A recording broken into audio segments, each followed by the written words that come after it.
You never give me a countdown. You've made him all nervous now. When did you start counting down from? You know, it's because I do it. Everyone else wants it, and I've never done it for some reason. Oh, okay. I feel like I feel very professional now. Right, I'm gonna do a clap for my edit. I won't do that in future. Right, there's a clap for my edit. Jackson, thanks for coming in, man. Pleasure to be here. This mate. is a real treat. We've been communicating on Instagram for a little while now. Yeah. I'm a huge fan. Oh no, don't. No, I'm serious. No, I'm not just blowing smoke up your ass. I'm genuinely a big fan. Thank you. You're so positive. Oh mate, no, I really appreciate that. Like your social media is a really joyful place for Really? people to come. Yeah. Do you not? Oh, do no, you I not, love Do you not that. feel like that? Yeah, so you try to do that, don't you? But I think when you're so focused on your own, you don't really know what anyone else feels when they get there. Like I've always been really passionate about, laying really strong foundations and just making sure that when people find it, they know that I've been saying the same thing. I'm not doing it for any other reason. I'm just trying to build a platform for that, for you to get there and go, oh, I can take on the world. I can do what terrifies me. Like that's kind of what I want people to feel like and smile in the process. So that it means a lot to me. Thank you. Well, I can be your testimony. Yes. That it is a very positive place. No, but I mean, in a kind of broader sense, there'll be so many, especially young people, young trans kids, for example, Yeah. who will be looking for inspiration. They'll be looking for someone, a figurehead. They'll be looking for someone to go, right, okay, that guy's gone through it. He's sound. Yeah. Look how happy and joyful. Yeah. Yeah. So you'll be making a real positive impact without even knowing it. Well, yeah, I mean, I hope so. Like I think that's something that's difficult sometimes because you don't always get that feedback loop. Like I've always been sort of in chaotic jobs, like especially in the prison, and you get that feedback of like whether you've helped someone or not, or whether you've solved something. It's immediate, isn't it? It's immediate, like, oh, I'm doing a good thing, or like I've done something to help someone today. And I think with the online world, you don't always get that. You probably get more negative and then the odd positive, but you've got to like cling on to the positive and be like, no, actually, there's a lot of people behind that camera you can't see. And I'm constantly trying to keep myself in that mindset. Do you meet young trans kids? Do you meet anyone that sort of not a lot, not to really? be honest. No, like I don't. I think because, like I mean, I live in Wigan. I was sort of a prison officer. I wasn't in a very, like queer world, Right. I suppose. So I didn't really meet anyone, and I sort of take myself to those places if I'm doing something like in terms of media or something like that. And so I've met a lot more people now. But in terms of children, not really, no. No. So I hear from parents more than anything. And that's like important to me because I think it affects the parents just as much. Yeah, your relationship with your mum is adorable. Oh. She's like your biggest fan, isn't she? Yeah, you know what? It's been a challenge. Like it's been a journey for them. You know, it's when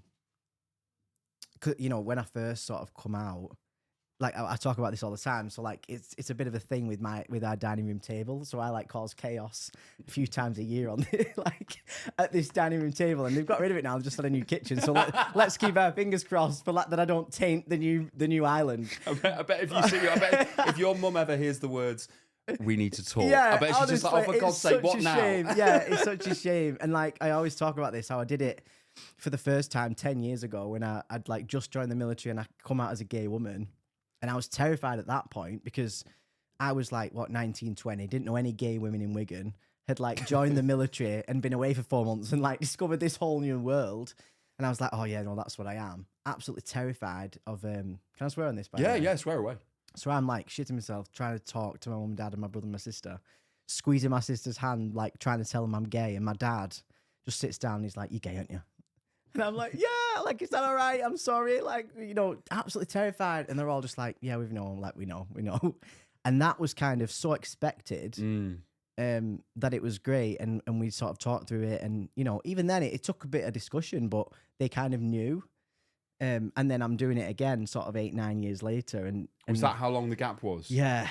Christ. Yeah. So I was 27 when I sort of decided I was going to transition, and I'm like sat down at this table again, and I'm like even more terrified. And so like I can only describe my dad as like a blonde Peter Kay. Like he's literally like, that's how he he acts. That's his mannerisms. He finds himself really funny. Obviously, if you've seen Hunted, he calls himself the Kingpin. And this time he started guessing again.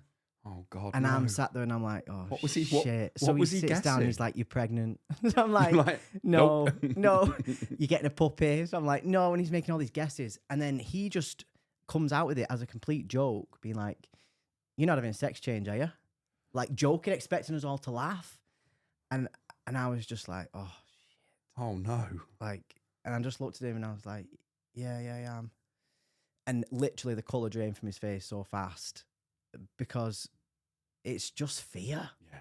Like, we didn't expect that, but terrified. Like, you what? Like, you know, you've probably seen me say, you know, we're going to have to leave Wigan. Like, I'm going to end up punching everybody. Everyone's going to give you abuse. Like, is this even the right decision? You've made so many chaotic decisions throughout your life. You know, how are you even going to do this? You know, you're saying do this or you die. So I'm just going to have to lose a child either way. And all this sort of chaos of my mum and dad and my brother and my sister being like, what the fuck? Like, how do we even deal with this?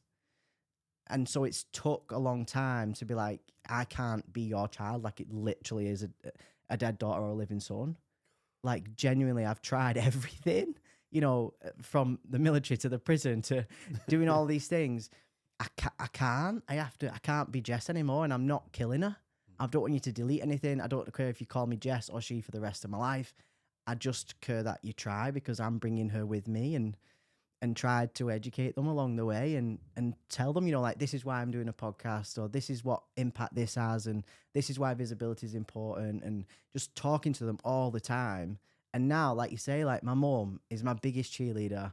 My dad literally just talks at his work and like talks to people and in the way that I do, you know, and allow people to make mistakes and help them educate and change their mindsets like one at a time. And I think they've really realized the power in that. And now they are just the ultimate advocate to, you love your kids unconditionally. Yeah. Like, that's it. And if you've got a problem with something, that's not unconditional love. And I think that's probably where the initial kind of shock and worry comes from, is that they just want the best for you. Yeah, exactly. Like, my mum was like, life's hard enough. Like, I don't want you. Yeah, we're in Wigan. Yeah, it's hard. Yeah, like, I wish I could go through it for you. Or, like, I don't want you to make life harder. But when you're at that point where you're like, I can't do this anymore. Like, I'd literally take my own life or I do this. Then what else do you do?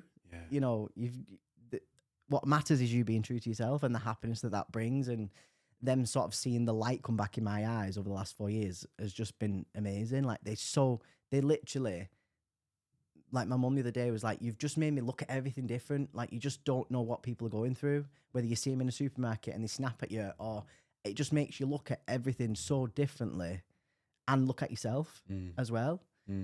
Because they watch me like constantly want to learn about myself and why I'm feeling that way or doing that or acting in that way, why I'm struggling with that. And so it's just, I'm really, really sort of keen on encouraging people to talk, to just have those sort of hard, brave conversations all the time. It's an incredible amount of self-awareness, I always think, for people that go through transition like that. Incredible self-awareness. Literally in real time, like, you're figuring it all out as you go along. Yeah, because those must be really difficult thoughts when you're. Yeah. So you were. How old were you when you told your parents you were gay? You were. So I was 20. 20. So between the age of 20 and 29, you said. To 27 when 27. I came out. So 7 years. Yeah. The thoughts and the that must have been a hell of a ride. Yeah, it's crazy, you know, because so like people always ask me, you know, how did you know, or when did you know you needed to transition? And there's kind of two answers to the question, because I obviously only started figuring it out when I was like 26. But when I look back now, I absolutely knew from being like 4 or 5. Did you? I just didn't have the vocabulary to verbalize how I was feeling. So I literally did not know this was a thing until I was 26. Wow. But when I now look back, and my parents now look back, and my brother and my sister, everyone who now looks back goes, wow, this was so right. Because you look at the decisions that I was making as a kid, you know, I was always searching for something I couldn't find. Like when I was 14, I'd convinced my mum and dad that I needed to move school for no apparent reason. Like I was just dead set on like, no, I need to go and start again. Because you didn't fit in. Because I just didn't feel like I was always trying to start again, trying to be the real me, thinking that this would make me the real me, but then I'd do it and I'd still be the same. And then, so I'd be like, oh no, I have to go back. And I'd just cause carnage all the time, like start uni, leave uni, move school, move back, you know, stop this, do that, change friendship group, buy a car, do a house up, you know, all these things will fix it. But it didn't. And so when you watch those behaviors, you know, I only started really thinking about it when I came out, when I was young, probably up to being 20 years old. I literally had like 4 intrusive thoughts that I would say over and over again in my head. Like, you know, when you like say 50 times before you go to sleep. And it was, please don't anything bad happen. I would never change anything. Please everything be okay. And I love being a girl. And I was like, what? Like, you've just spent 20 years trying to convince yourself that you was happy being a girl. I love being a girl. Yeah, like it was just like these like a prayer, and I just thought I was a really anxious person. Like growing up and struggling with my mental health and stuff, and like overthinking and worrying about things.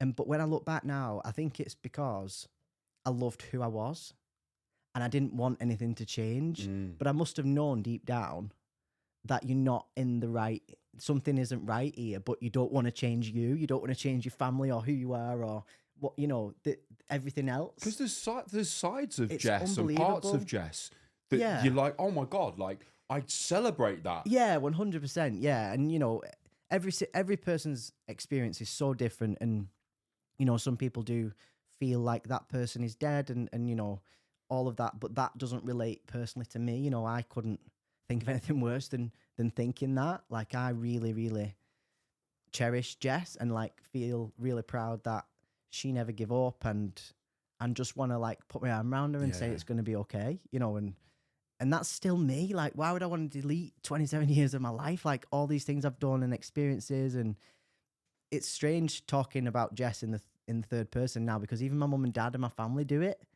But it's like this, I'm the same person, but this other person we can talk about in a really positive way that she came through it.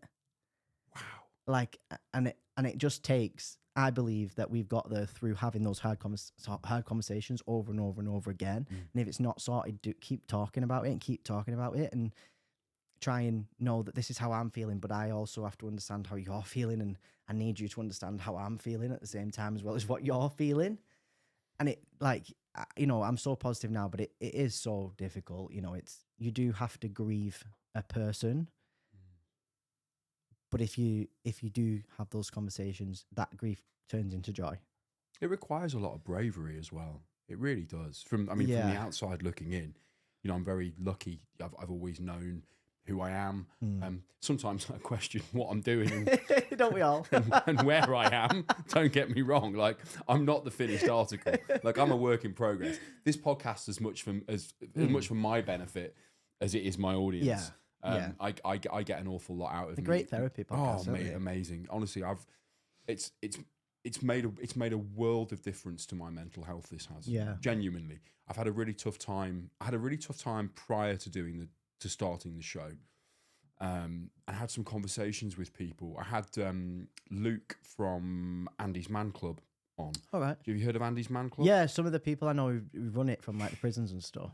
Just gave me so much perspective and insight into the power of conversation. Yeah. You know, and this is a fella who'd lost his brother-in-law to suicide.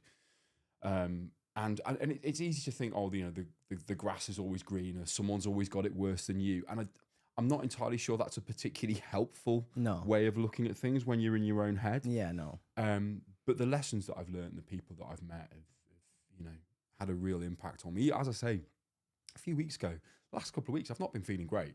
Yeah. I've not been feeling great at all. But I actually edited a show that I did with Cheddar Gorgeous, the second part of it, and just got so much joy from the fact that I'd managed to sit in a room with someone like that and have such an interesting conversation. And he's fucking wild, by the way. Like, wild. So tall as well, like in heels, in drag, like, my God. Honestly.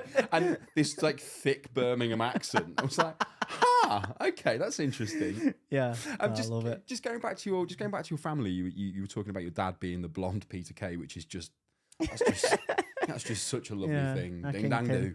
kingpin. How's your relationship changed with your dad? Has it evolved? Yeah, definitely. We like he struggled the most Mm. because, and you can, and I'm not surprised. Like Yeah. he was brought up, in this sort of northern town mindset, and to me, he's like the ultimate man, and. But now I look at him and go, he is, but not for the reasons I used to think. Mm. He is because now he's proud of, always has been proud of his children, but says everything with his chest. And he's like, that I love my kids unconditionally. That's it. That's the most important thing. And we have to have these conversations. Mm. Like, it's not about burying it, but our relationship now is more better than it's ever been because he knows the real me now, and I believe that if you can find the ability to allow yourself or the closest people to you to take the piss out of your biggest insecurities, no one else can touch you. And he takes the mickey out of me all the time. Like So lovely. whether to it hear. whether it's about, oh well, you need to learn how to put oil in your car, you want to be like you want to be a man, and not because he actually thinks that, but he just likes taking the piss. Like he's taking the piss out of me for having this beard transplant and just keeps sending me pictures of men with big beards, and it's funny, but underneath exactly it, what you need. he understands how important it is, and underneath all that, he is so proud and talks about how it's made him look at things differently and how it's important to educate other people and change their mindsets in the right way. And I think any relationship becomes better when you are 100% you. I think because if there's a percent of you missing, everything else in your life then loses that percent of you as well. You can't give everything to it. You can't have an authentic relationship unless No. you're being authentic yourself. Yeah, exactly. Ultimately. 100%. I want to pick up on something you said then about your dad being the kind of ideal man or what, a real man. Let's say real man. How's your view on kind of masculinity changed since you transitioned? Because the idea of it's funny, but when we were younger, humans are younger and we're looking at men, we're looking at our fathers, we're looking at our teachers, our priest or whatever. And we're thinking, right, what is a real man? We're thinking someone who is strong, who is confident, who is very secure. And as I've got older, the things that I think of as masculine are not necessarily things like that anymore. I'm talking patience, kindness, generosity of spirit, someone who can encourage you and lift you up, someone who brings people together in a community. What's your sort of view on masculinity now? What do you think of as masculinity? I mean, I love masculinity. Like masculinity and femininity are absolutely needed, but I believe they're in everyone. I think we all have this balance of masculine and feminine energy, and I think that's all we are. And I think sometimes we feel more feminine and sometimes we feel more masculine, and that's okay and that's right. Like that's in everything, whether what you're attracted to or how you're feeling or how you deal with the situation or how you communicate with your partner, how you interact with your friends, how you lead other people, how you have conversations. And I think that's always a balance and that's always fluctuating. And I think it's toxic when we believe we can't have the other. And I think that's what really sort of anything towards the extreme is dangerous. When you're trying to fit into what society might view as as like masculine. I cannot show any of that, and that's what then leads to bad mental health and all of this toxicity, and you have to be like this because it'll all come and bite you in the ass in the future. And so we all have that all the time. It's gender expression. It's sometimes I'm more feminine than I ever was as a girl. Really? Because I'm happy. Right. Yeah. That makes sense. Do you know what I mean? Like sometimes I can be really, really camp, but that's because I embrace and I'm comfortable. Authentic. And I think that's what is being a real man, a real genuine human being, being comfortable in you and accepting anyone else for who they are regardless. It's lovely to hear. It's really He's so lovely. cute. It's really lovely to hear, man. No, it is. No, it's lovely. Would you have a family of your own one day? I think so. Yeah, I think so. I think you'd make a terrific dad. Yeah, I think I would love to. I think when I started transitioning, obviously, I could have like frozen my eggs, but it would take, not being on testosterone for a long time, injecting female hormones, and that balance in me doesn't work. It's dangerous for my mental health, and it's strange because throughout my life, my mum used to always say to me, I wonder if you've got a hormone imbalance. Like with my mental health and stuff, or like feeling off. You've got no idea, mother. And I'm like, well, clearly I did. I mean, because testosterone has saved my life, like without a doubt. I used to be so emotional, like I'd cry all the time, or I'd kick off very easily, and I couldn't stabilize my emotions. And whereas now, like it takes so much, like I can't cry anymore. Like it just doesn't come out. It like rise up. Like I'll be watching Pride of Britain and it'll rise up and it'll be there and you'll get all the anxiety and I'll be like, get out. And then it'll just like suck back in and go away. And I'm like, no, I need to cry. I need to let it out because you still get all the anxiety. And I've got some bad news for you, right? There's going to come a point with the testosterone, right? Where the dam is going to break. I know. Okay? It's going to happen. I just have to be really, really, really upset. And that's great because, for now it's all right. But it's, got me through the last few years anyway. 42-year-old man, right? Reasonable testosterone levels. I've had them checked. I will cry at a fucking advert on TV. Yeah. I cry at my cat. For no reason. He's just being a cat. I'm like, I can't go. I love it. You've got all that. This is all to come. Yeah, and it will. I'm kind of still going through puberty, so it's I'm only like 4 years in, so probably like for the next year at least till 5 years it'll settle. But it's definitely got me through the last few years because I needed to stop crying. Yeah. But it's crazy how much your hormones make up your personality. Massively, and it takes me so much to get angry now or get affected by things or get stressed. It's just mellowed me, like it's just completely settled, because I'm just like, well, it can't be that bad. Like, look at everything that's already happened. Yeah. Like it's fine. You've got amazing context, haven't you? Yeah, I'm just we got this far. Don't know what I'm doing. Don't have any money. Not really sure what I'm doing with my life, but it'll be fine. That's Do you know attitude. what I mean? Like, yeah, absolutely. And I think that's because I'm proud of the person before. I'm proud of the younger me, and I have faith in future me. Yeah. And that kind of just keeps me quite balanced, I think. That's a lovely place to be. Mate. Yeah. It's a lovely little central point. But like you said, at one point it'll just break, and I'll be like, I'm done. I'm done. Like, what's up with him? I'm done. You've had all my positivity. Yeah. It's gone. He's had his testosterone. He saw an advert and just cried.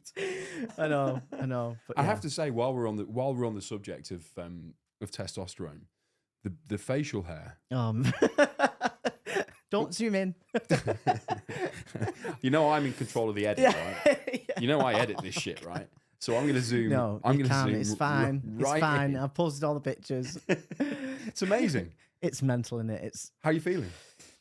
Yeah, I mean, I feel like I don't look my best, but yeah. So obviously I had a beard transplant 2 weeks ago. So it's still like quite a little bit swollen and like red and lumpy, and the back of my head's quite sore. But yeah, I'm really happy with how it went, and it's something that I wanted done like since I started transitioning, and I give it 4 years, and I had a little tash and just like a prepubescent chin strap, but I wanted to feel and look 31, yeah, and for everything else I want to do, and I wanted to feel like that. So yeah, I'm feeling good, and pictures in black and white are great already. Because I look nice and stubbly, but in colour it's not great. The Attitude Awards. I'm usually better looking. This isn't fucking Tinder. Like, you're not on here to pick up chicks. Listen, I'm insecure. The irony of having you on today, and I've said this to you before. Like you have better facial hair than I will ever have. Well, it costs more. Yeah, fair enough. This is 3 days growth. 3. Look at it. I mean, I don't know what it's meant to be after 3 days. Closer to that than that. This is ridiculous. Honestly, It's all right, mate. You've got the jaw and the biceps. You'll be all right. I'm literally. These biceps are carrying a lot. They're doing a lot of heavy lifting right now. Oh, Honestly. yeah. I know you've spoken about it before on shows, all right. and I don't want to sort of cover old ground, but being a prison officer and going through what you've been through, that's wild. Yeah. The most interesting thing for me, I suppose, is what was the reaction like? How did the inmates deal with it? How did the staff deal with it? What was the How did that crazy situation? Yeah. So I was a prison officer for 3 years before, obviously as a female officer, and then I kind of reached a point where I'd sort of had a conversation with someone about mental health, and I'd said something about, I used to think I wanted to be a man, because I'd had a conversation with my mum years before saying, is this why I'm so depressed? Like, should I have been a boy? And it was just this random, like, fleeting thought. And we sort of, like, and I buried it, and it came out my mouth at the age of 26 to someone. And literally, as soon as I said it, it was like it was just stuck. And it was like, I can only describe it as like the universe had been knocking on the door for 26 years, being like, you're going to have to deal with this at some point. Was that the first time you'd said it out loud? I'd said it like, I dealt with that. Like I said, I used to think I wanted to be a man. I used to struggle with mental health. And I just said it really blasé, like, yeah, I dealt with that. That's what I used to think. But then I went home that night, and I remember like typing into YouTube, like, can you change to a man or something like that? I genuinely didn't even know it was a thing. Wow. And then I just got like sucked into this YouTube hole, and I started finding all these trans men like documenting the journey and changing the bodies and like being models and doing all this stuff. And I'm like, and I just knew then, like, that's who I was. Wow. But when I did see it, I was like, that's fantastic. I'm really glad that exists, but I can't do that. Like, I can't do that in Wigan. I can't do that in a prison, and I can't do that to my family. So I'm just going to live, I'm just going to live vicariously through YouTube and just know that exists, and I'll be fine. And what happened was I went through that for about a year. I didn't tell anyone. I was just living in this YouTube world. But what I didn't realize was the more I was starting to understand and accept who I really was, the angrier I was becoming with the world. And I'd always been proud of the prison officer that I was. Like, I was like firm but fair. I had a laugh. I'd come from the military, so I enjoyed it. I loved it. I had a laugh, but then I kind of wouldn't take any shit, and that was who I was. You get on well with everyone. Yeah, like I would have a laugh all day, but respected. Yeah, but then what I didn't realize was my behavior became like really quite suicidal, because I just wanted to fight. And when you're in a prison environment like that, it's very easy to start a fight, to kick off, to start an argument, to take your emotions out. And I just thought I was being the person that I'd always been, but I was literally like putting myself in situations where I was, down a landing where no one could see me, and I was arguing with a prison officer over putting his trainers on instead of flip-flops, just like ready to go. And I got pulled in by one of my governors one day, and she was like, we've had several complaints about you from like prisoners and staff. And I was obviously like straight away taken back. And she said, I want to read you this one complaint. And this one prisoner had put a complaint in, and he was like twice my size at the time. And he'd said, if I could choose between being in a shark tank with a shark or being on the landing with Jess Feeley, I'd pick the shark every time. And I was just like, what?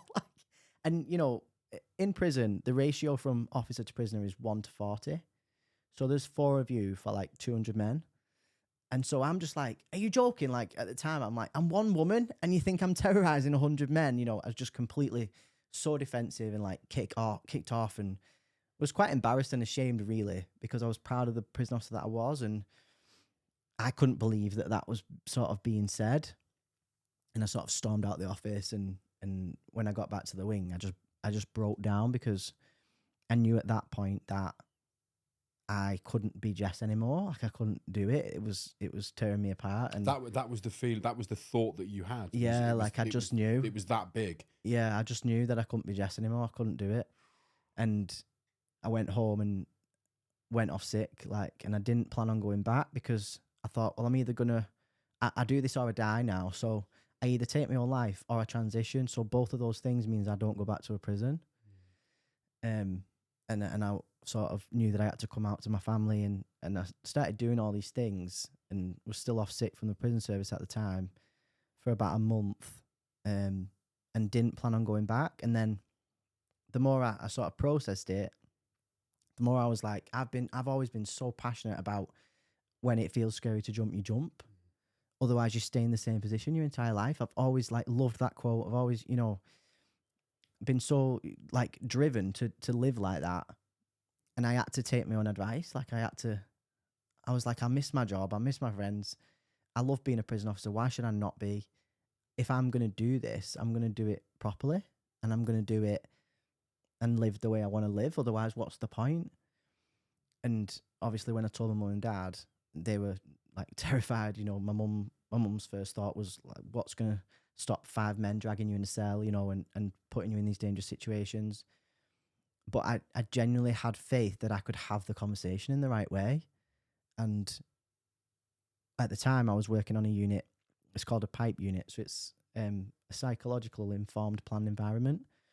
So it's a unit that caters for prisoners who struggle with personality disorder, don't really know how to maintain their relationships or manage their emotions, never really looked into their own trauma or why they act the way they do. And so it was a smaller unit, and we had like more intense sessions with them instead of just being on a wing. And obviously they'd known me for 3 years prior. And so I was like, no, I'm going back. Like I want to go back. And genuinely, like, I've been in some situations in my life, like whether that was like on a plane to Iraq or doing this or doing that, I have never been as terrified in my life of walking back into a prison and transitioning, because it was just this unknown, dangerous, like, how am I even going to navigate this? And I look back now and I don't have a clue how I did it. Like, I genuinely don't. I look back and I think, how? Like, I looked the same. I'd just shaved my head. I was so vulnerable, like, and in a lot of danger. The prison didn't know what to do. They were like guiding me, like asking me, like, what do you need? Because they'd never dealt with it before. And they were brilliant with me, they're like, oh. So we just kind of did it together. And when I went back, I just sort of sat around this big table with all these prisoners and just told them. And I was just like trying to talk to them about vulnerability and about being suicidal and about having to do the hard things if you want to change your life, and having to look in the mirror and ask yourself these difficult questions. And what happened was, in prison, everything's like stripped back, and I was trying to make them see that we're all just human beings struggling with one thing or another. And what they started to see was, well, they related to suicide, or they related to self-harm, or they related to, feeling uncomfortable or not fitting in or struggling with this or whatever it is. And they were looking at me and like, you would never put yourself in that vulnerable position as a prison officer. You would never show weakness like that. You would never talk about your personal issues. You're putting yourself at risk of so much. And they started to look at me and they were like, you're proving to us that you're human, and that, you're going to make me a better man to my nieces and nephews when I get out. And they couldn't look at me and go, no, I don't have to do the hard shit, because they were watching me do it. Like, they were watching me, like, I probably looked little and vulnerable, I was still a woman. Like, I was just telling them this is what I had to do to stay alive. And, don't get me wrong, there was the odd prisoner who, had something to say throughout the years. But those prisoners genuinely were like, if you can walk back into a prison and transition and help us with our shit whilst you go through yours, then they started to find the belief and the courage that it was never too late to change their own life. And literally, they went through that whole journey with me. And when we was talking before about taking the mickey out yourself, my voice was dropping as I was bollocking them, and it's hitting the roof, and I'm taking the mickey out of myself. And, and I let them ask questions, the staff as well, because I just wanted people to feel safe. Like, a nurse called me miss by accident. She burst out crying because everyone's so terrified of getting in trouble or getting sacked. And I'm like, it's okay. Like, if we don't have these conversations, how's anyone going to learn? I didn't have a clue about this until I'm now going through it. Yeah. So how can I expect you now to be like, oh, mister Yeah. or boss or whatever? And so I literally just used it as my therapy, like this is, as well as trying to use it to help them and talk about my experiences with them. And they literally came on that whole journey with me. And even when like I would end up in a fight or like restrained one of them, they'd always come up to me afterwards like, yeah, but Feely, it's not because of the trans thing. Because it was like, I mean, obviously prisoners have no filter anyway, but they just had a level of respect for it, of like, you're going through your shit, I'm going through my shit, but that was about something else. And it was just, I look back now and I genuinely don't know how or why. I can't. I think that was terrifying. I don't know how Jess, really. I don't know how Jess did it. So the reaction was incredible, and you've probably heard this story before, but about a year into it, I held an event to thank the prison for going through it with me. And there was about 150 members of staff there, and I made like a documentary with like my family and colleagues and stuff talking on it. And like we had speakers come in and just to basically like a trans awareness day. And they were the only prisoners who were allowed up. And I had like T-shirts made for them, and they all had a butterfly on the front, and on the back they all had quotes that I live by. So one of them said, "Remember who you are." Another one said, "Feel the fear and do it anyway." And another one said, "Be unapologetically you." And this guy, Alan, came up to me on the morning, and he's like late 50s, and he was serving what's called an IPP sentence. So what that means is they don't give them out anymore. So years ago, they would serve people these sentences who were maybe like a problem or repeat offenders, and it basically meant no matter what sentence we give you, you have to stay in prison until you pass a parole board. And for a lot of people who, had never dealt with the trauma, didn't know what that meant, it was like a life sentence. So because indefinite. Yeah, it's just an indefinite sentence because they then didn't know how to behave well enough to get out of prison. And so Alan was sentenced to 2 years in prison, and he'd been in 17. And he'd like completely changed his life around in those last like couple of years. And he came up to me on the morning and he was like, "I'm going to wear a jumper under my T-shirt." And it was summer at the time. And I was like, "Why?" And he said, "Well, I've never left the wing in 15 years without long sleeves on," because he had like really severe self-harm scars on his arms. And I was like, "What's that T-shirt say on the back?" And he said, "Be unapologetically you." I said, "Well, what do we always talk about? Like, that's part of your journey. Like, those scars are proof that you made it through. Like, you've completely changed your life around. Like, you've stopped taking drugs, you stopped doing all these things. You're a completely different man. Like, you go up there and show everyone that." And he genuinely did. And he went up and he like made a speech in front of like 150 people. My mum was there, and he was like giving a shout out to my mum, and he was like, "I'm not ashamed of them anymore. I'm not ashamed of my scars because they're part of me and they're part of what I've been through. And, Mr. Feely saved my life." And just like, it's just unbelievable, like the effect that you can have on people when you bring it back to just being a human being. And he literally like got out and sends me Facebook messages now all the time, like thanking me for what I did. It blows my mind, the impact that it had, because I was just trying to get through. Like, I was just trying to survive. But even in situations like that, if you have conversations in the right way, you can change the way people see things. Profoundly. Yeah. I mean, those prisoners, you inspired them. Yeah, like you really somehow. No, by chatting shit probably and just making them laugh every day. You did. You inspired them through being authentic and through sharing and being a human. Because I think there's a lot of dehumanization that kind of goes on, isn't there? When people are arrested, you're given a number and you're given that's what you wear and that's where you sleep and all the things, the complicated emotions and the nuances that we that we live by. We're all complicated people, and to kind of reintroduce that into those prisoners' lives through your own journey. Yeah, and it's like it's an identity thing, like I believe that we're all going through transition all the time, whether that's leaving a relationship or coming out of prison or coming out of the military or changing job or moving country, whatever it is. We're all constantly transitioning and trying to adapt to that change that terrifies us the most. And especially in places like prison where your identity is stripped and you don't know who you are anymore.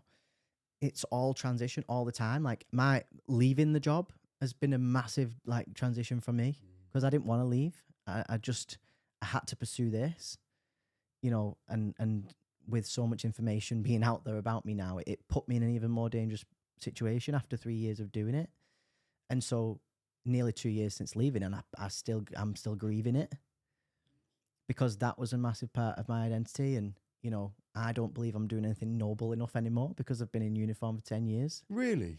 Yeah, like I struggle with it all the time because I was in a structure and a uniform, and I was having that feedback loop, and I was dealing with things, and I was problem solving, and I was having all these conversations. All of those things built my identity, my self-worth. So walking away from that and, you know, wondering, well, why should I get up in the morning? I still struggle with all the time. Like if it wasn't for my dogs, I think I'd be 10 times worse because that sort of, you become so institutionalized, and especially when, you know, from like the military to the prison, being in such dangerous, chaotic jobs, always dealing with crisis, you know, self-harm and suicide and violence and drugs and all this stuff, normal life becomes very quiet and boring and lonely, and you don't know how to deal with it. I struggle to deal with it, you know, all the time, but I knew that I had a different mission to pursue, and that's what I'm trying to do, and that's what I have to keep reminding myself of. Yeah, you're on a different path now. Yeah. That's hard. A different way of trying to survive. Yeah. Listen, Jack, let me assure you, we're all just fucking winging it, mate. We are all just winging it. I know. It's funny. I've been an actor since I was 8 years old, so I've always I've always just gone, right, I'm an actor. Yeah. And I am still an actor. But I've had quite a lean time on Hollyoaks. I haven't really been in much the past kind of 9 months. I haven't really done that much acting. And it's funny how when you were saying there about my identity is tied up in dealing with trauma and dealing with drugs and prison and all of that and rules and framework. I was just thinking to myself then, like my identity is so tied up in being an actor and what that requires of me mentally and physically, and script reading, line learning, making decisions, all these things. And I haven't done much of that recently. And I think I'm trying to kind of not reinvent myself, but I'm certainly feel like I'm on a different path now with the podcast and with some public speaking. And I've got a thing on the Jeremy Vine show that I do now as a panelist, much more about me than playing a character. It's unnerving, isn't it? Yeah, it's like, it's uncertainty. It is uncertainty, that's it. And it does play with your identity a lot, like that transition, like, you know, who am I and what am I meant to be doing? And, you know, a lot of change is grief. Like, you know, if you stepping away from just Hollyoaks, you'd have to grieve, you know, you'd have to grieve that. I think a lot of it is it's losing a part of you to make room for the next bit. And it's really hard to like go through that grief because of losing part of you. Yeah, because it doesn't just happen like that, does it? No, you don't just go, right, I'm not a prison officer now. I am now an LGBT. Yeah, like I don't know what I am. Like I can't stand people asking me what I do now. So I'm like, I don't know. I'm just like, a fella. Please don't ask me that. Like, do you know what I mean? Because it's and you know, as a society, we do it. We put it on ourselves because we go. So what do you do? Yeah. As one of the first questions that you ask someone. But is that not? That's not asking who they are. No, it's not. Do you know what I mean? No, because what you're essentially saying is there a box that I can put you in? Yeah. To make myself feel more comfortable. Yeah. You know? And like, is that good enough for this conversation? Yeah. And I'm sorry. Who am I talking to? Yeah, You're like what do you prison do? officer, right? Yeah. I mean, how dodgy does it? Well, a bit of this, bit of that, because that's genuinely what I do now.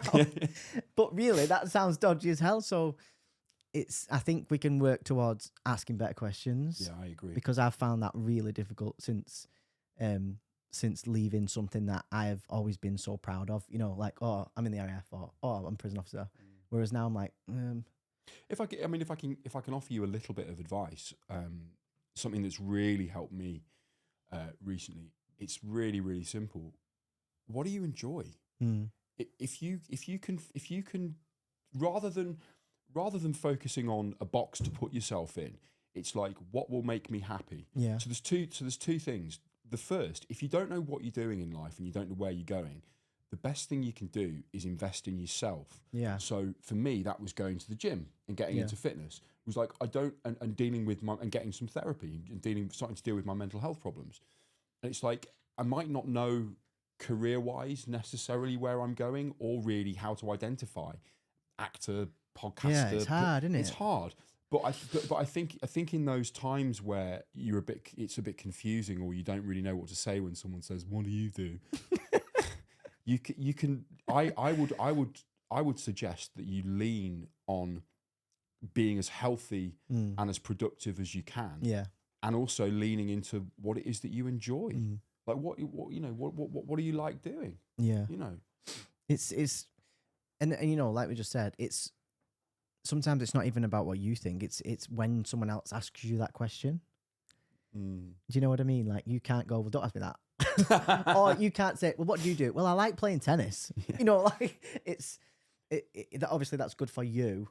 But do you know what I mean? Like in social situations or in, you know. Yeah, but again, to play devil's advocate though, I can, so I will. Yeah. I would argue that that's putting too much emphasis on other people trying to put you in a box. Yeah. Like, what do you do? Just like try to own it, like this and that. This and that. Yeah.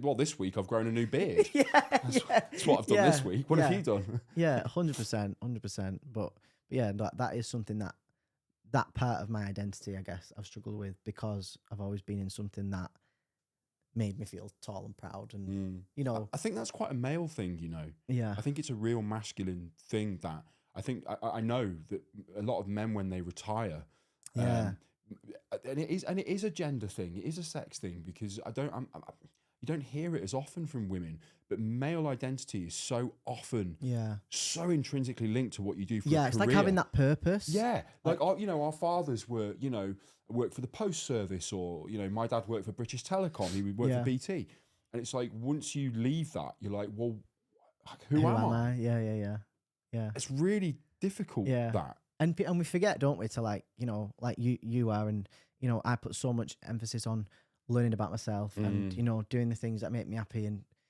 figuring all this out. But a lot of people they don't even realize that that's something they need to do, and they just put all this focus on what they do, and that does become your whole life. And then when it's stripped away from you, whether you're a rugby player or you're in the military or you've worked at BT for your life, you leave that and you can go, well, what's my purpose?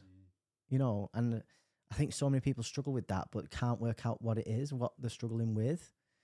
And like you say, you've been struggling a bit for the last few weeks. Maybe it's that, maybe you're branching out and then going, well, is it the right thing? Is this what I am? Is 100%. Is it who I am? Do I stay in this safety box? Do I stay where I'm comfortable and I'm good? And because I get it all the time, like, just go back to the prison. You're good at it. It's safe. It's a wage. That's exactly it. That's exactly what there. it is. Yeah.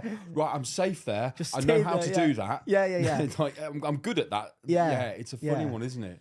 But you don't get anywhere unless you jump out of that, and that's what's terrifying. And pushing past this bit where well, I've only just started podcasting, so not a lot of people might be watching it yet. But you've got to keep going, because I think it's 1% of podcasts that get past episode 20. Yeah. How many people get past episode 4, Blake?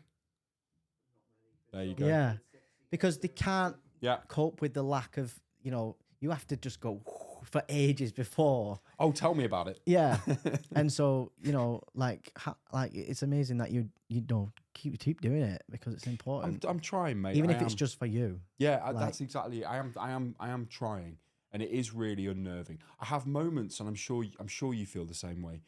I have moments of real sadness and worry and stress and anxiety, and as you said a minute ago, it'd be so much easier to just go, I just do that. That's what I do. That's the box that I fit in.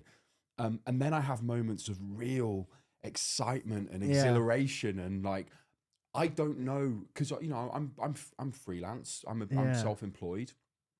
And I guess you're technically freelance. Yeah, I am. We'll call you that. Yeah. My new word. Yeah. What do you do? Freelance. I'm freelance. Freelance what? Never you fucking mind. Sorry, carry on. No. But there's a real sense of adventure in that, And Yeah. I wish I was more of a person who could lean into that and be excited, because I know so many people who are freelance and self-employed, and actors, musicians, writers. I know some incredible writers, playwrights, who never really know where their career's going to go. Yeah. They don't know where their next play is going to be put on. They don't even know if it's going to get picked up. Yeah. But they're doing what they enjoy. Yeah. And that's why I said to you before, I think if you can find what excites you, and if you can find what makes you happy, and if you can find what turns you on, and just do that thing, you've got to kind of put a bit of trust into the universe to deliver. Do you do any like manifesting? Are you someone that... I think I do a lot in my head. Yeah. I don't think I don't purposely, I've like journaled and stuff, but I don't purposely sit down to manifest. I think I do it a lot in my head. Like I think, like I said before, I've got faith that future Jax will sort it out. And I believe that if you want something to happen, you've got to find all the steps that make that get to it, and reverse engineer that and go, well, how can I get here? And, keep laying those solid foundations. Nothing. I could have probably grown a lot faster by doing certain things for fame, or having certain conversations, or staying in the trans box and only talking about that. But I don't want to do that. And I just want to build good relationships and be a positive representation for people. And that's taking me longer. But that's where my values are, and I believe in that. And it is hard to like keep going, I was literally having a conversation with Mum this morning. Like I was in a shit headspace when I woke up.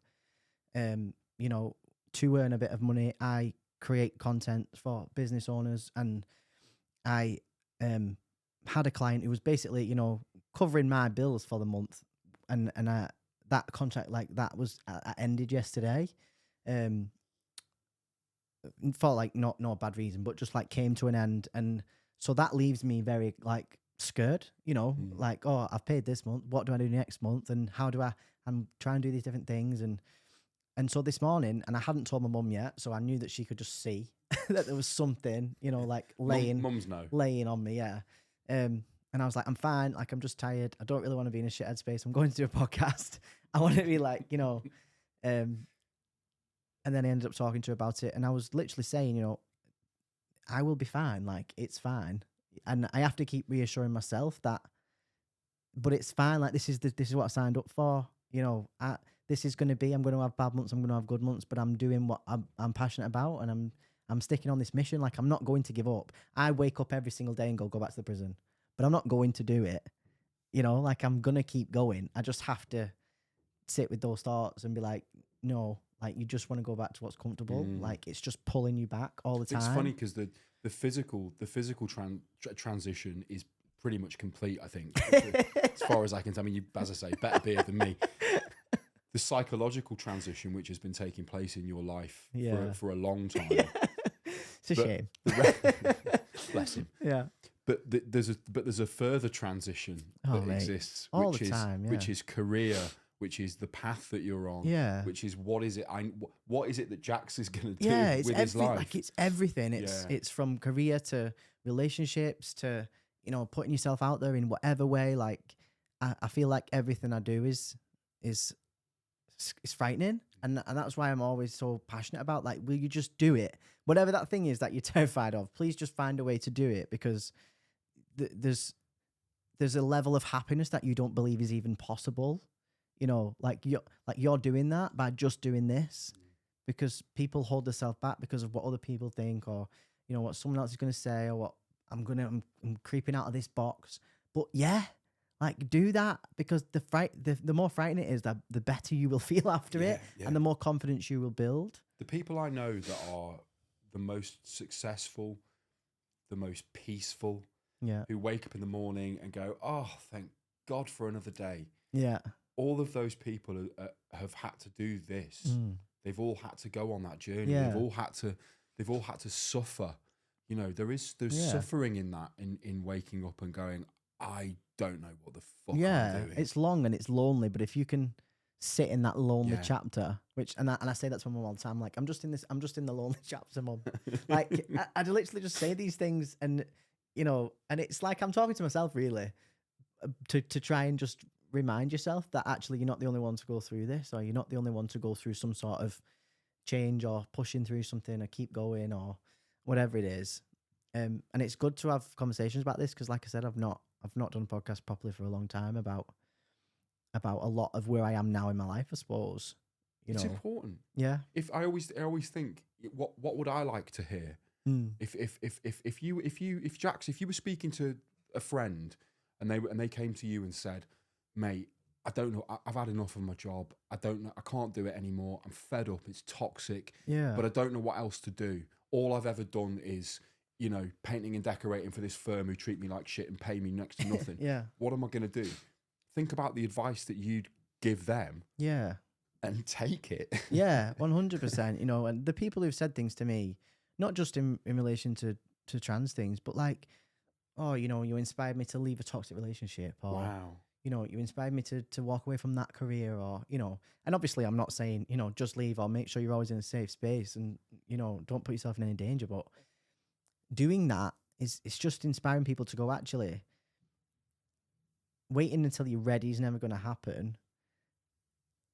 And yes, it's going to be really hard at first, but that's what it's meant to be, because the change that you're going to go through is going to lead you to a point where, like I said before, there's a level of happiness that you don't think is possible right now, but it takes doing those terrifying things. You've got to consistently. Yeah, consistency. Yeah. That's the thing.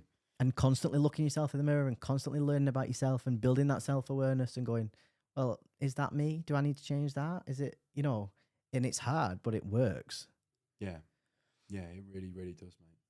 What is it that you're into at the moment? What do you like to do? What do you what's the next thing? What are you excited about? So I mean, my mission overall, it was and is to I would love to be, regularly on screen, regularly positive representation within the mainstream media as a trans person, just for being me and knowing that you can, representation and visibility literally reassures someone else that their life is worth living and that I'm not going to give up. And what that looks like, I'm not sure yet. Obviously I've done a little bits of reality TV. I would love to step into acting and learn more about that. I think that it's an avenue I could go down. I think I'm lucky in the sense, for me, that walking down the street now, you wouldn't presume that I was trans. God, no. And I think that a lot of the time really helps with changing a mindset, because people see me, like when I did Hunting, for example, and I just wanted people to see me and get to know me, and you either like me or you don't. You think I'm funny or you don't. You fancy me or you don't. But whatever you feel then first, before finding out that I'm then trans, sticks. And so if you think I'm a nice person and then find that out, a lot of people will go, "All right, well then I must be all right with trans people," and they, because they have a certain narrative, they have a certain belief about what trans means, and seeing that and not knowing first, I'm not saying that's a better or worse, in a worse position to be, but that I think really helps people understand and get to know the person without that prejudgment.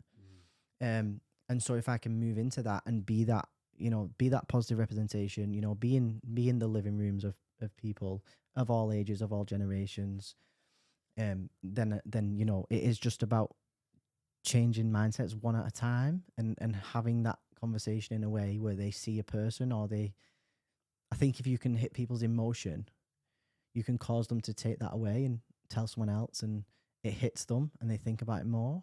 And so that is what I'm passionate about more than anything. I love doing the talks that I do and things like this. But I'm passionate about self-development in general, and I think I would love to do more in that space.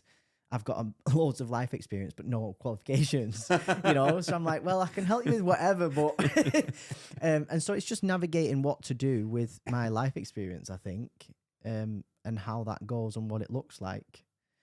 I think, just to go back on something you said a minute ago, I think you already are, when you were saying about, I want to be a positive advocate. I want to be someone that people look at and go, there's someone, with their shit together. I'd argue that you kind of already are. Well, thank you. The hunted, Oh. the hunted episode. Which one?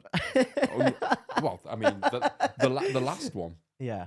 No, Unreal. it was really, really special. And you know what? It allowed me and Nick, my sister, to have a childhood of me as Jax. Oh God! Because we just played hide and seek across the country for 3 weeks. Do you know what I mean? And it was fun. It was just fantastic. And it was like she got to know Jax because it was really early on. It was like only a year in to transitioning. And we just spent 3 weeks together, you know, just having a laugh and arguing and being terrified and running away from strangers. And, you know, that feeling of like where you're running as a kid. You know, when you're a kid and you're running and you're just waiting for that hand to catch you. Yeah. And you're just running for running's sake. You know, you're not tired. You're not running to lose weight. You're not running for anything. You're just running. And that, because we caused so much carnage on purpose, running away and just waiting for someone to catch you, that feeling is incredible. Like, Such a we were special like hiding thing. in bushes being like, let's do that again. Because it was just great. She must look at it. She must look back on it so fondly as well. Yeah. I mean, I'd do it again. She wouldn't. Really. But such a special purely thing. just for my snoring, she wouldn't. Is that what it was? But yeah, no, it was incredible. And like I said, it allowed us to have that experience. It came was across. really It special. came across on screen. The love and the warmth there, and the sense of playfulness as well. There's a real playful element there. Yeah, there's like this reel that goes viral every time where I think they were asking us like, what would you do with a show of 100k? And I was like, oh well, I'm already like 15 grand down from chopping my boobs off, so it would help. You know, and every time I post it, everyone's like, I relate to this. I relate. You know? You're like, I wasn't trying to be Because funny. it's just so, you know, I just want to be honest all the time. Yeah. Like I'm sat here having this done to my face. I'm like, more money gone, but you know, it's worth it. Yeah. And I just want to be honest like that. I just want to be authentic, you know. And did you watch the other show that I did, Banged Up? No. Did you see that? No. Which Where one was they put- that? So last year they did It's they like put celebrities in prison. no. I didn't realize you were on that. Yeah, so I was one of the officers in that. No way. Yeah. So like that was really important for me because that literally had nothing to do with me being trans. Like I was just on a mainstream TV show as, you know, a person in this program. Is it like a social experiment? Yeah, it was like a social experiment. So they put 7 celebrities in a prison environment, and they put 23 ex-prisoners in there. And Shrewsbury Prison is like shut down. So we ran the prison as a prison for 8 days. So like they were living in there, like we like inducted the prisoners as we would, you know, strip searches, blah, blah, blah. It was like a live experiment. So there was no pause on it or like filming times. It was just 24/7. You're in prison for 8 days. You watch it, like it'll blow your mind. And obviously there were certain things that couldn't be involved that do happen in prison, you know, like violence or drugs and stuff. But a lot of what they show, whether that's prisoners pulling things, you know, out their ass, or where you hide things, or the weapons you make, or, you know, I had a very real argument on there. Did you? It's all very real. It was heated, like because it was like a live prison environment, and a lot of people who've been in that situation, officer and ex-prisoner, just go back into that mindset very quickly. Did you go straight back into? Oh well, I was still an officer at the time, so I was like, you know, terrifying. and it was a fantastic thing. It did really, really well. Like it got like BAFTA nominated. It was brilliant. Because it blew people's minds. Like it literally gave people an actual insight of what you have to deal with. Watch it. Like I will. Let me know what you think because it will blow your mind. I've been to Shrewsbury Prison. Have you? Yeah, I grew up not far from there. Oh yeah, you know that's really haunted, right? Yeah. Like super haunted. Yeah. But Is there a room at the back of Shrewsbury Prison where there's like a hole in the floor where they used to hang people? I'm right, aren't I? Oh, yeah. Oh, Yeah. It makes me feel really unwell. That did. Yeah. No, it was good. It was really good. That's amazing. And and you mentioned you fancy doing a bit of acting. Yeah, I would love to get into that. Have you been to any acting classes? I've never been to any acting classes. No, I've done like little bits, but no, I haven't been to any acting classes. I need to. When we finish up, I'm going to recommend. Yeah, definitely. An acting class that you go to. Acting for screen. Yeah. I'm just waiting for my face to die down, then I can get some proper headshots done. You can still go. You can still go and learn. You can. Oh Still yeah, go and no, I'll learn. still go and learn. But It's yeah, the most fun. yeah, no, I definitely you'll- do. Yeah, You'll have. That's amazing, Yeah. man. yeah, I That's would love great. to So do you that. like being on. You like being on TV. I love it. Yeah, it's Do you? great. Yeah, and I miss being around people. Like I miss Yeah. being. I love being completely immersed in something. You know, like when we did Hunted or Banged or whatever, or you know, like when you work in a prison, you've got no phone. That's the world, and I miss being immersed in something, and around people and like who are involved in that and just that Creative for that industries. time. Yeah, Creative industries are great for that. yeah, and so I'm like trying to. Obviously, I'm on a path now to explore, you know, this creative side of me that I kind of blocked for before I transitioned because I would never have done it as Jess. No. I would never have been like, no, I can't do that. Well, the possibility wasn't really available to Yeah. you, really, was it? No. I mean, the last thing you'd have wanted to do would have been on television. Yeah, exactly. Like it was just, you know, I just wanted to be in uniform and that's it. So yeah, I would love to explore that more. Yeah, it seems like you're doing so well, mate. Honestly, I mean, I know you might. I mean, you might argue. I just make it look like that. you might argue otherwise, but you seem No, like you're doing it's amazing. nice to hear though. No, I really do. No, I appreciate mean it, mate. Sometimes you need it. Yeah, if you could have a conversation with Jess, Mm. what would that look like? What would that look like? You know what's crazy? Have you seen that trend? That like trend on social media? It's like That's I what took my younger self for a coffee. That's what made me think of it. And I did one the other day. Do you want me to read it? Actually, Yes, please. seeing as No, we're go on, on read it out to me. I'd All right, be really I'll interested see to what hear. I'll see what I wrote. I put. Come on. I met my younger self for a drink today. Her smile was as big as mine, yet hid so much pain. She wore a trackie with a hair scraped back because that's what she felt comfy in, but I knew she was conscious of what everyone around her was thinking. She didn't know who I was at first. I told her we made it. We transitioned in a world that told us we shouldn't. I was her living his truth. She looked at me, her eyes filled with tears, so lost and afraid of what was to come of our life. She knew we were meant for amazing things, but couldn't see the path. She asked how we got through it. I said we never changed, never altered to fit others' expectations. We remembered who we were and fought for our own happiness. She spoke of how much the feelings mattered, and I assured her we were going to come out stronger every time and to never stop saying I love you. I knew she was lonely and filled with curiosity. I told her we were going to meet so many incredible people and achieve things she could only dream of right now. All she had to do was keep smiling and look after that beautiful soul. She left with a little more swagger and that sparkle in her eyes. I've never felt prouder of you, Jess. I know you're making me have tears in my eyes now and it won't come out. Can't cry because I'm on test. You're gonna have to cry for me. Oh, mate. But no, I mean, you know what? I've Fucking hell. naturally not read that out loud, so that was quite special actually because I just Jesus wrote Christ, it. that was- Yeah, no, thank you for that opportunity actually because I hadn't read that out loud before. That sort of touched me. It's a hell of a thing. Yeah, I said at the top of the show that I've always known who I am. I've always known, first of all, what my gender and yeah, my identity is. It's such a huge thing for me to try and comprehend what Yeah. you've been through and how it feels to look back on someone and speak in the third person. It's wonderful. yeah. It's really, really wonderful, mate. It really Thank is. you. It really is. You know what? I think there's a really, and I've realised this past week actually. That's something that I do obviously because I look at Jess as, you know, because I've transitioned. It's easy to differentiate, but I think there's something so powerful about using the younger you to motivate you to move forward. Like so, last week, my sister walked in London Fashion Week, and she's 29 now. She's a prison officer as well.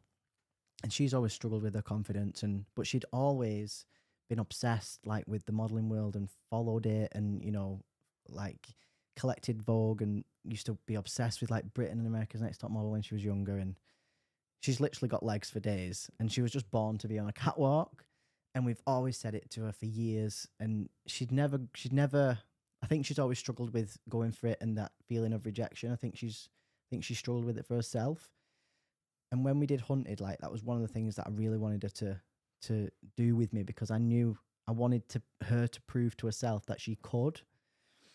And so recently, like, you know, and through me having the privilege of being in the world I'm in and building these relationships and introducing her to these people. And so she got cast for London Fashion Week. And I sent her a message on the morning of saying, do it for little Nick.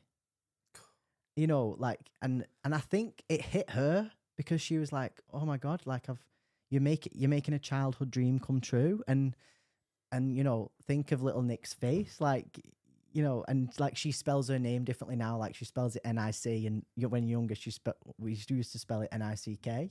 And so I sent her this message and I was like, do it for little Nick, and put in brackets, like, because she had a K at the end of her name. And it was like she could then separate this, what I was doing now and what I dreamed of, and this little person. And it's just crazy how there's power in like doing it for them and thinking, how would they feel now if they could see what you were doing? And like, it's like creating this other person out of it. And the same with the future you. Like, what would the future you do today for what you want to achieve? What would you do? What would you need to do to get there? And I just sort of realized, because she then started, you know, sharing it on her Instagram when she'd done it, about fulfilling that childhood dream and about making little Nick proud. And I don't think she would have thought about it that way before. And I think it really helped her do it justice and be proud of it and enjoy the moment. Because I was like, don't be filled with, I know you're nervous, but don't let that take over you. Like, try and enjoy the moment, because think about what little Nick's face. And it just made me think there's so much power in that. Like, more people need to do that, not just people who've transitioned, because that it's real.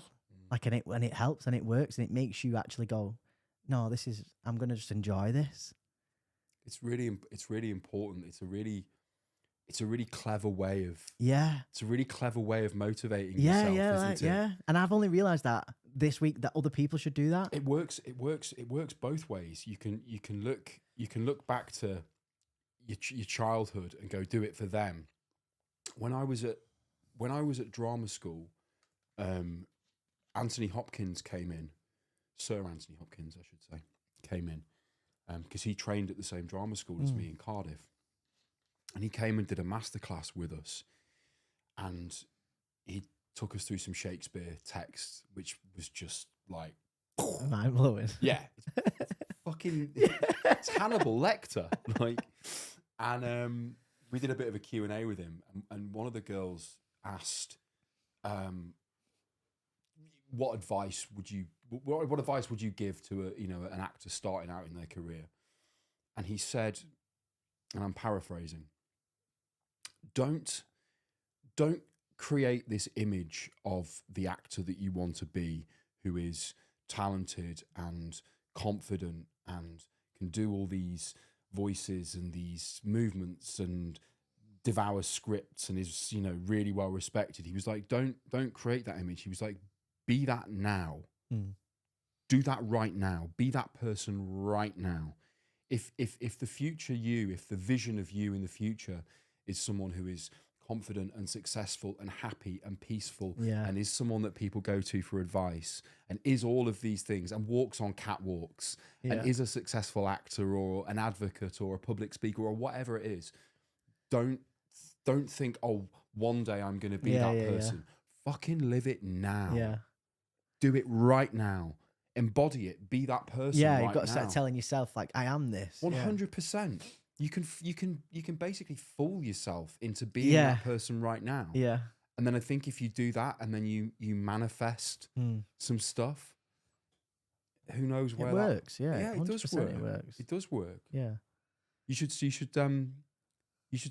do your manifest out loud. Yeah. My Instagram bio is now actor. Yeah, there you go. That's a start. But yeah, no, 100%. I get what you mean. You should, because that's how I've got here. Like, just every day, you've just got to be like, enjoy the journey, and this is what I'm doing. This is what. Yeah, I am that person. What would you tomorrow do today? Yeah, love that. 100%. It's been so lovely sitting down talking to you. You too. Mate. I love it. Honestly, podcasting is therapy with the right people. Yeah, isn't it? Like, yeah, isn't it? But- where it's a proper conversation as But well. also, perversely, if you go on a podcast with the wrong person, you're like, this is terrible. No, because sometimes it's like, because it's hard sometimes, you know. But you know, it is, and I appreciate the way you've had this conversation, because I think I needed it today as well, just as much as you did. Well, you've made me cry almost twice, definitely once. Which is the first. I think it's the first time I've cried on my show. Oh, you better make that into a clip. I'll clip that. I promise I'll clip that. Listen, Jaxon, I know you. I know you're going to be a massive success. No, thank you. Just as I say, if I had any advice, it would be to just carry on as you're doing. Don't put yourself in a box. Yeah. You know, figure out what makes you happy. Just do that thing wholeheartedly with your whole chest. Yeah. Thank you, mate. I really appreciate that. See where Yeah. life takes you. We'll have to do it again. Oh, mate.